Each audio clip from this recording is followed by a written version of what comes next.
Hey there friends, welcome back. I've been sharing with you my lineup for 2022.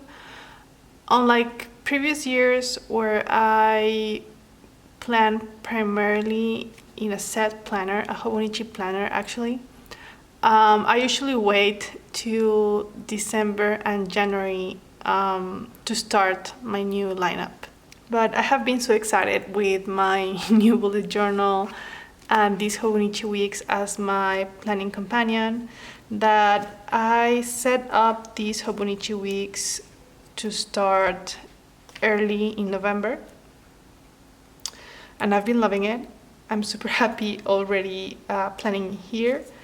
And it was really my goal to start my new bullet journal in January, but on Monday I thought I just want to know what it feels like to do my plan in this plain Tomoe river paper. I don't know, I just wanted to remember the feel of writing and planning in this kind of paper. And long story short, I loved it and I'm starting this bullet journal early. I have not dropped my main bullet journal, this Leuchtturm with 120 GSM paper. I still work my week in here, like my schedule, and I'm still like doing messy notes in here. So I'm still using this one and I plan to finish this notebook. But I'm also kind of doing some planning in this new bullet journal. It was mostly because I just felt like it. And yeah, I've been loving this B6 Galen leather notebook. So in the spirit of starting early, in case you want to start early or just look for ideas that could work for your bullet journal, here's a flip through of my new bullet journal that it will go mostly that I will use for the first part of 2022 and apparently the last part of 2021. Okay, so these pages, I'm thinking about gluing them together because you can see here the stitching and the glue between the pages. So I think I'm going to glue all of these together. Then I have my months. Also my months, I'm looking at them in here. Basically, and I'll show you in a moment, I just started planning in here, kind of to get in the flow of this kind of space, working with the grid template underneath. And I don't know, I was feeling uninspired doing my dailies in here. So the remaining space I'm using it for notes, for work notes actually. But I am still using my monthlies also in here.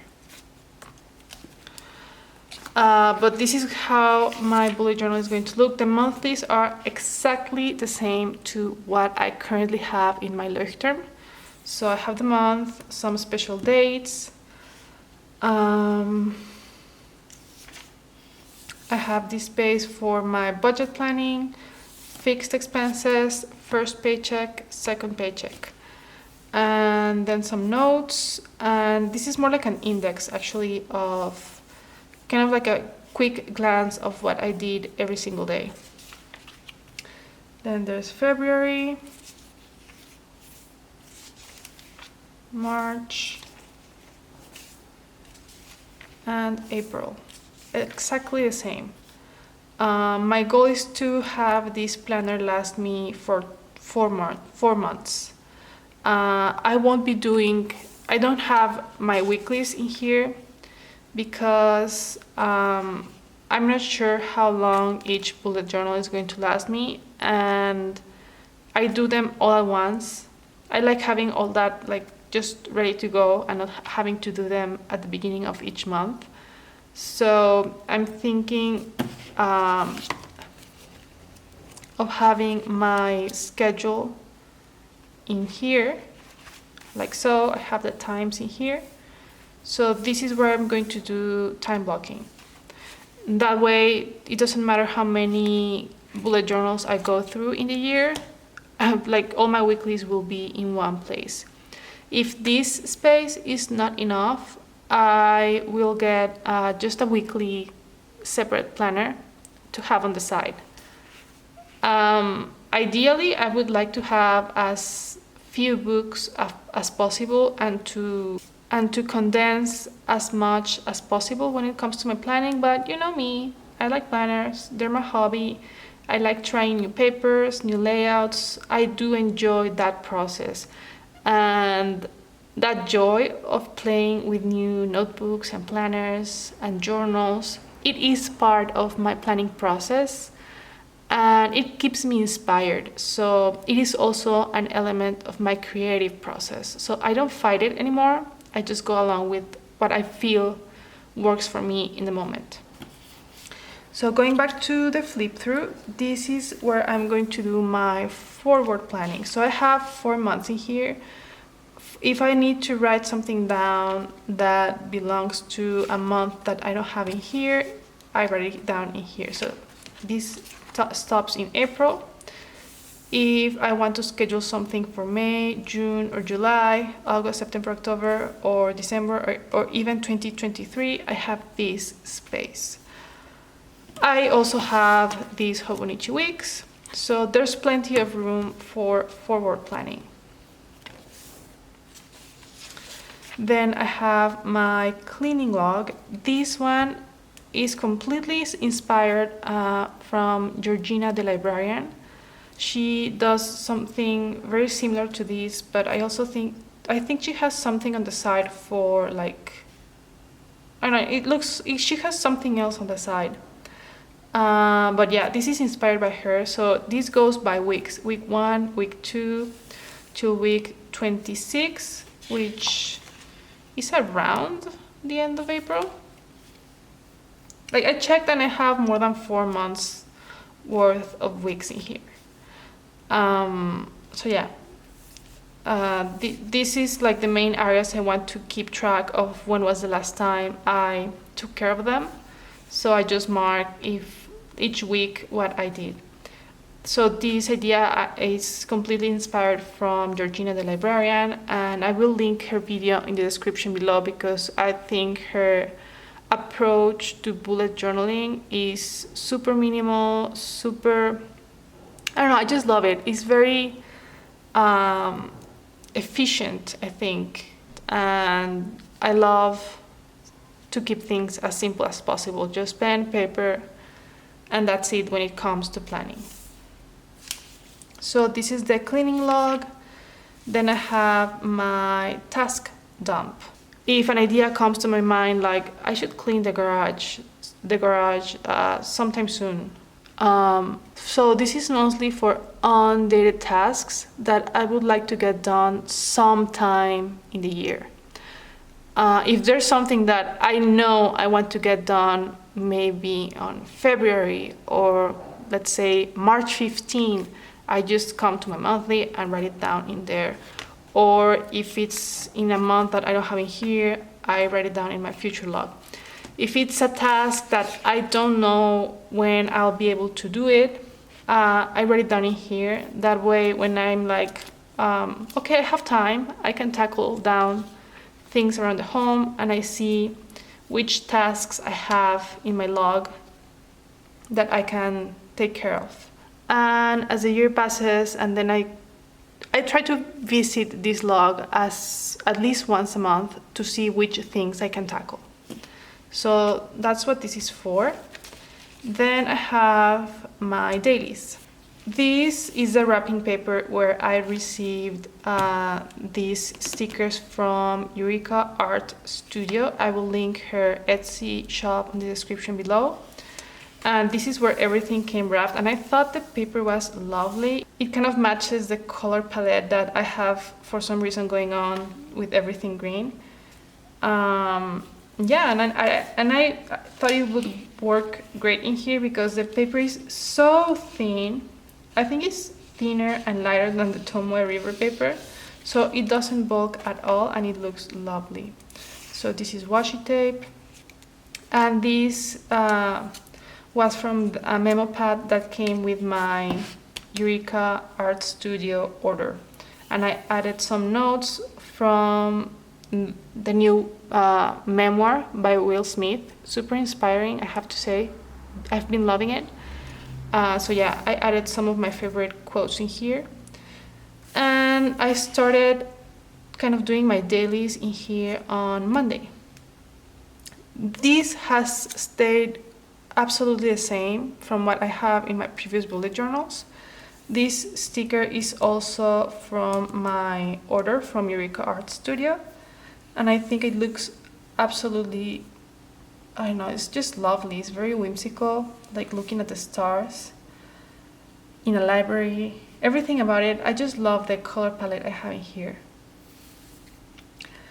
And yeah, like I mentioned, this is the same I have in my other bullet journal. So I have my main tasks, what I ate during the day, what I read, and like things related to my goals. And this is memory keeping, bullet points related to what I did during the day. Same here. And I've been having to get used to having these blotting whatever this is, I think this is leather, with me at all times between my pages, because Tomoe River paper smudges a lot. So I've been getting used to working with this. Even like writing this down, I've been getting used to having this under my hand to keep myself from making a mess. This is a clip that is holding the grid template underneath. That helps me write in order, see how I want to align things. And I've been really getting used to this process, to working with these two things in this blank page. I could write without this underneath. I'm actually very good at writing straight on blank paper. The thing is, when I write without lines, I tend to compress everything. I'm able to get everything straight, but very compressed. It's not that it bothers me, but I got used to seeing the spacing of 5mm grid, which is what I have in my Leuchtturm. This is also a 5mm grid. And this one is 5mm. So I got used to that kind of spacing, and that's why I'm using it. I just keep it in place with this clip, and it also helps me find the page where I'm in. So this is where I'm currently at. Everything here in the back is just blank paper. These are also some pages from the Eureka Art Studio, and I love them. I have them in here for if I want to do something like this, like this again. So there's that. Here's the other template that comes with the scaling leather notebook. And then I have the remaining wrapping paper of my Etsy order. I'm saving it for the 2022 cover. So I have it in here. And this, I want to add it here, kind of like a cute cover page. But I haven't done it because I want to find another design for the back. So once I find another design, I'll decide if this one goes in the front or in the back, or if I want to maybe have this one and then blue. I'm looking into different designs to see how I want to decorate this. So that's why I haven't pasted. Also because I'm leaving something for the new year. I mean, something needs to feel like fresh or new for the new year. So the whole final setup, I think I'll finish it on December to have kind of like a fresh start for January. But this is what I have so far for my next bullet journal. Very simple. Like I mentioned, no weeklies, just my months and some collections in here. Most of my collections, I'm keeping them in here because they're collections that are meant to last me the whole year. And I don't want to have to do them every time I take on a new bullet journal. So this is, for now, my planning lineup. I'm going to use a Hobonichi undated planner for my social media, and I would really like to get like a new planner that I haven't tried before. I'm thinking the tiny like Nolte for self-care, or a weekly vertical planner for my time blocking, because I do like trying something new every year. I've been getting in that habit for the past 3 years. I enjoy, I just enjoy playing around with new planners. Like I mentioned, it inspires me. It keeps me creative. And I have this channel where I like to share planning ideas and tips. And I always find a use for them. I don't force it, but I always find a use for them. Be that my reading, like a reading log, self-care, time, like I mentioned, time blocking. So those are things that I know I can track on the side or in my main planner. It works both ways for me. So stay tuned for my upcoming videos. I mentioned this in a previous video. I'm waiting for the cover for this one. And I'm not sure if I'll get a cover for this one because I do like the feeling of the leather. It's just, I just love the whole feeling of this notebook as it is. So I think I'm going to use it like this for a while and then maybe get a cover, or maybe just the whole year use it as it is and maybe add a sticker in the cover. We'll see. But yeah, stay tuned for my upcoming videos. If you haven't, I strongly encourage you to subscribe and hit the bell so you can get notifications on my new videos. And if you have any questions, go ahead and leave them in the comment section below, and I'll do my best to get back to you. And I hope you have a wonderful, wonderful day. Bye-bye.